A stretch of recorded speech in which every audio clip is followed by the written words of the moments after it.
हाँ तो देखिए अपन आज देखेंगे वही टेली सॉफ्टवेयर।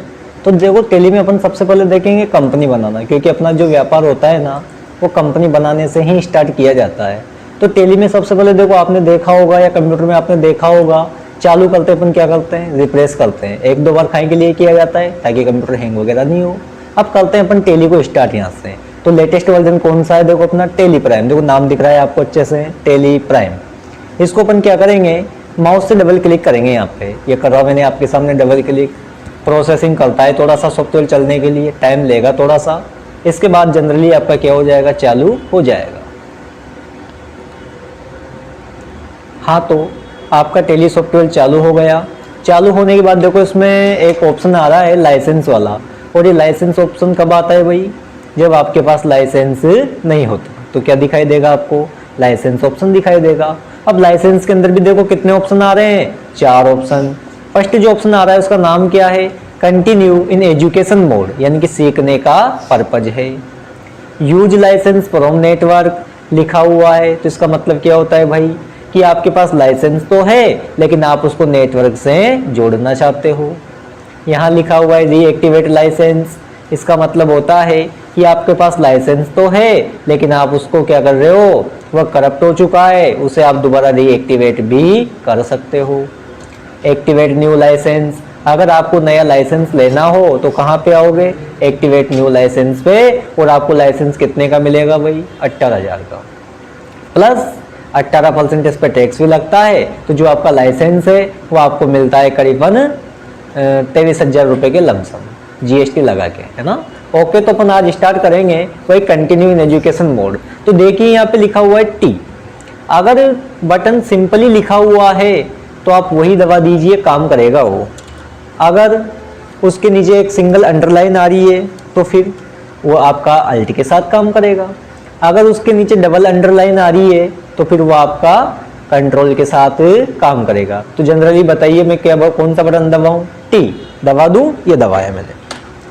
हाँ तो देखो जैसे मैंने टी बटन प्रेस करा आपके सामने यहाँ पे ओपन हो जाता है गेटवे ऑफ टेली। लेकिन गेटवे ऑफ टेली से तो अकाउंटिंग ही स्टार्ट हो जाती है और अपने को तो एक नया व्यापार स्टार्ट करना है। तो आप क्या करोगे, जनरली कंपनी बनाओगे ना, कहाँ पे जाना है आपको, कंपनी वाले ऑप्शन पे। अब जैसे आप कंपनी ऑप्शन पे जाओगे तो ऐसे माउस से क्लिक थोड़े करेंगे अपन, क्योंकि कंप्यूटर के टेली के अंदर माउस का काम कुछ भी नहीं होता। काम सारा कहीं से करेंगे अपन, कीबोर्ड से। तो कौन सी की प्रेस करें अपन, अल्ट प्लस के दबा दूं, ये दबाया, सॉरी एक सेकेंड, अल्ट प्लस के। अब देखो फर्स्ट ऑप्शन क्या आ रहा है आपका, वही क्रिएट आ रहा है। जैसे मैं क्रिएट पे आया और यहाँ से क्या करना है, मेरे को एंटर करना है, एंटर कर दिया। ओ देखिए सबसे पहले आपको क्या दिखाई दे रहा है भाई, यहाँ पे कंपनी डाटा पाथ। इसका मतलब होता है कि टेली सॉफ्टवेयर का जो आपका डाटा है ना वह कहाँ पे जाके सेव होगा, उसकी फॉर्मेटिंग आपको यहाँ पर दिखाई देगी। तो देखो लिखा हुआ है उसके अंदर सी यूजर पब्लिक टेली प्राइम और डाटा। आपका टेली सॉफ्टवेयर का डाटा इस पते पे जाके क्या हो जाएगा, सेव हो जाएगा। इसके बाद देखो लिखा हुआ है कंपनी नेम। आप यहाँ पर कंपनी का नाम भी डाल सकते हो, जैसे मेरी कंपनी का नाम है NIIT कंप्यूटर, लिख दिया मैंने। इसके बाद एंटर करा तो देखो दो नाम एक जैसे हो गए। अब दोनों नामों का जो मीन्स है ना वो अलग अलग निकलता है। फर्स्ट जो नाम है आपका वो तो आपका कंपनी का जनरली नाम ही है, और जो नीचे वाला नाम है वह है आपका मेलिंग नेम। और मेलिंग नेम का मतलब क्या होता है, अपन इस नाम के आगे रेस्पेक्ट भी दे सकते हैं। और आपको रेस्पेक्ट देना है, जैसे मान लो मैंने लिख दिया मैसर्स, मिस्टर, श्रीमान, श्रीमती वगैरह। तो जनरली मैं जैसे मान लो MS लिखना चाहता हूँ, एम दबाया, मैटर गायब हो गया। लेकिन मैं चाहता हूँ कि यार मैटर भी गायब नहीं हो, मेरा काम भी हो जाए। तो आपको क्या करना है, बैक स्पेस करके ऊपर आना है, वापस एंटर करना है, और इसके बाद आपको एंड वाला बटन दबाना है कीबोर्ड के अंदर से। जैसे आपकी एरो बैक जाएगी, एक बार आपको होम बटन दबाना है, एरो आपकी फ्रंट आ जाएगी और लिख दो M/yes। तो देखिए मेरा नाम भी नहीं मिट रहा और मेरा काम भी हो गया। एंटर करेंगे अपन। इसके बाद देखो लिखा हुआ है एड्रेस। आपकी कंपनी कहाँ पर स्थित है उसका पता आपको यहाँ पर लिखना पड़ता है। मैंने लिख दिया आपके सामने, हॉस्पिटल रोड 12। लिख दोगे आप ऐसे कैसे ही। एंटर करा, इसके बाद देखो खाली बॉक्स आ रहा है, इसका मतलब होता है अगर आपका पता बड़ा होता तो नीचे वाली लाइन पे लिख देते, एक पेज भरने के बाद दूसरे पेज पे लिख देते। इसी प्रकार से फिर मैंने एंटर करा, लिखा हुआ है स्टेट, लेकिन सबसे पहले आप कहाँ पे आइए, कंट्री पे। देखो मैंने आपको बोला बताओ कहाँ काम करोगे, तो जनरली आपने बताया कि सर इंडिया में काम करेंगे। फिर मैंने आपसे पूछा यार इंडिया तो बहुत बड़ा है, इंडिया में कहाँ काम करोगे, आपने बोला सर राजस्थान में काम करेंगे। तो इतनी सारी स्टेट जो आ रही है ना, इसमें से आपको राजस्थान ढूंढना है, ऐसे थोड़े मिलेगा। तो क्या करोगे भाई, आर बटन प्रेस करोगे। जैसे अपन आर बटन प्रेस करेंगे ना, तो अपना इसमें क्या मिल जाएगा, आपको राजस्थान मिल जाएगा। दबा दूं, ये दबाया, ओके। इसी प्रकार से फिर देखो लिखा हुआ है पिन कोड, आपको यहाँ पर पिन कोड नंबर भी लिखना है। कहाँ पे वर्क करोगे, अरे मैंने बोल दिया राजस्थान में वर्क करेंगे, क्या राजस्थान छोटा सा ही है क्या भाई, कहाँ करोगे फिर 12 में, तो 12 के पिन कोड नंबर आपको यहाँ पर डालना पड़ता है। जैसे मैंने लिखा आपके सामने, जरा बताइए आप, 325205, ओके, एंटर। इसके बाद देखो क्या लिखा हुआ है, टेलीफोन नंबर। जो आपका टेलीफोन नंबर होता है वो कितने डिजिट में होता है भाई, 6 डिजिट, ओके ओके। तो जो 6 डिजिट जो आपका नंबर होता है, क्या उस पर फोन लग जाता है क्या, नहीं लगता। तो फिर आपको क्या करना पड़ेगा भाई, आगे एसटीडी कोड लगाना पड़ेगा। और आपका जो एसटीडी कोड है वो क्या है भाई, 07453, ओके। इसके बाद में 6 डिजिट नंबर होते हैं, तो लिख दूं फिर मैं, लिखा मैंने 680687, ओके, एंटर। इसी प्रकार से लिखा मैंने आपके सामने मोबाइल नंबर। तो देखो मोबाइल का कोड क्या होता है भाई, बताइए जरा बताइए, +91 लिखा मैंने आपके सामने।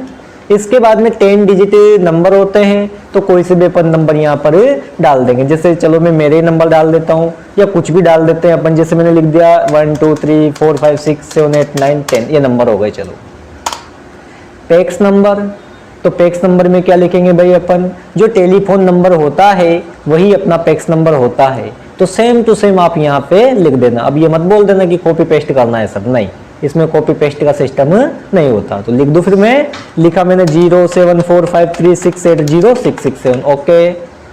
इसके बाद लिखा हुआ है देखो मेल आईडी। जो भी आपकी कंपनी की निश्चित एक मेल आईडी होती है वो आप यहाँ पर लिख सकते हो। जैसे मैंने लिखा आपके सामने माई राजस्थान 123 सॉरी एक सेकंड, ये स्मॉल भी होती है, माई राजस्थान 123 सेफ्टी के साथ gmail.com, ओके, एंटर करा। इसके बाद देखो लिखा हुआ है वेबसाइट। अब अगर आपने बना रखी हो आपकी कंपनी की वेबसाइट तो डाल दीजिए, नहीं बना रखी हो तो कोई दिक्कत नहीं है, खाली छोड़िए। इसके बाद देखो लिखा हुआ है फाइनेंशियल ईयर बिगनिंग फ्रॉम, अरे टेली की और अकाउंट की सबसे इंपॉर्टेंट डेट यही होती है, इससे ही पूरी टेली मेंटेन होती है, पूरा अकाउंट मेंटेन होता है। तो सबसे पहले क्या लिखा हुआ है देखो उसमें 1 अप्रैल 2023, इसका मतलब होता है कि आपका व्यापार जनरली कहाँ से स्टार्ट होने वाला है, ओके। इसके बाद देखो नीचे वाली डेट जो होती है वो सबसे इंपॉर्टेंट डेट होती है, इसी से ही आपका व्यापार चलता है। तो देखिए क्या लिखा हुआ है उसके अंदर, books beginning from, upon books को कहाँ से मेंटेन करना चाहते हैं, जिस भी डेट से आप बुक्स को मेंटेन करना चाहते हो वो डेट नीचे वाली डेट में लिखना पड़ता है। जैसे मैंने आपके सामने बोला मेरा व्यापार नया है, भाई जरा बताइए आप मेरे को, व्यापार जब नया है तो चालू कहाँ से होगा भाई, किसी भी डेट से, तो वो डेट आप यहाँ पे लिख दीजिएगा। आपने बोल दिया नहीं सर हमारा व्यापार तो पुराना है, फिर बताओ चालू कहाँ से करें, तो आप 1 अप्रैल से चालू करिएगा, ठीक है। इस प्रकार से अपने यहाँ पे डेट भी करेक्शन कर सकते हैं, लेकिन करेक्शन तभी होगा जब अपने पास एक लाइसेंस वर्जन होगा, और अपने पास अभी कौन सा वर्जन है, कॉपी वर्जन, तो इसके अंदर डेट क्या नहीं हो सकती, चेंज नहीं हो सकती, ओके। आगे बढ़ाऊं, ठीक है, एंटर करो। इसके बाद देखो लिखा हुआ है बेसिक करेंसी सिंबल, और वैसे इनको बोलते हैं बेसिक करेंसी इंफॉर्मेशन। तो जो भी आपकी कंट्री की करेंसी होती है ना, वो इस प्रकार से क्या हो जाती है, सेट हो जाती है। आपको करेंसी में किसी भी प्रकार का परिवर्तन नहीं करना। अगर आप करेंसी में परिवर्तन करते हो तो आपका डाटा सेव नहीं होगा, और आपका डाटा सेव नहीं होगा तो आप आगे बढ़ भी नहीं पाओगे। तो जैसा है वैसा का वैसा ही छोड़ दूं, ठीक है। तो करता जाऊँ एंटर, फिर सेव कर दूँ इसको। Okay, enter enter enter. देखिए लिखा हुआ है कंपनी क्रिएटेड सक्सेसफुल, इसका मतलब है कि मैसेज आ गया, आपकी कंपनी तो बन गई। किस नाम से बनी? NIIT कंप्यूटर के नाम से। अब ये जो परमिशन है ना, इस पे आप एंटर एंटर करते जाइए, इतनी बार एंटर करो कि मैटर पूरा क्या हो जाएगा, सेव हो जाएगा। तो करता जाऊँ फिर मैं इस प्रकार से। देखिए GST की डिटेल्स खुल गई, अभी आपको कुछ भी नहीं करना, स्टार्टिंग से अपन क्लासों को देखते जाएंगे। ये आपकी आज की फर्स्ट क्लास है। ये लो साहब, हो गई आपकी कंपनी। कंपनी बनने के बाद देखिए सबसे पहले यहाँ पे लिखा हुआ है करंट पीरियड, आप काम करना कहाँ से स्टार्ट करोगे। तो जिस भी डेट से आप काम करना स्टार्ट करोगे वो तो आपकी 1 अप्रैल हो गई, और कहाँ तक करोगे वो आपका लास्ट ईयर हो गया। तो इसमें लिखा हुआ है 31 मार्च 2024, यानी कि साल के 365 दिन ही आपको वर्क करना होता है। यहाँ लिखा हुआ है करंट डेट, और नीचे लिखा हुआ है सैटरडे 1 अप्रैल 2023, यानी कि आप जो फर्स्ट डे वर्क करोगे वो सैटरडे 1 अप्रैल का होगा। यहाँ लिखा हुआ है नेम ऑफ कंपनी, आप जिस कंपनी में काम करोगे वह कंपनी आपको डार्क दिखाई देगी। और यहाँ लिखा हुआ है डेट ऑफ लास्ट एंट्री, आपने जो भी एंट्री करी है उस एंट्री की डेट आपको यहाँ पर दिखाई देगा। लेकिन अभी क्या लिखा हुआ है भाई, नो वाउचर एंट्रेड, अभी तक आपने कोई एंट्री नहीं की। अगर एंट्री करते तो एंट्री की डेट यहाँ पे आपको दिखाई देने लग जाती। ओके, ठीक है।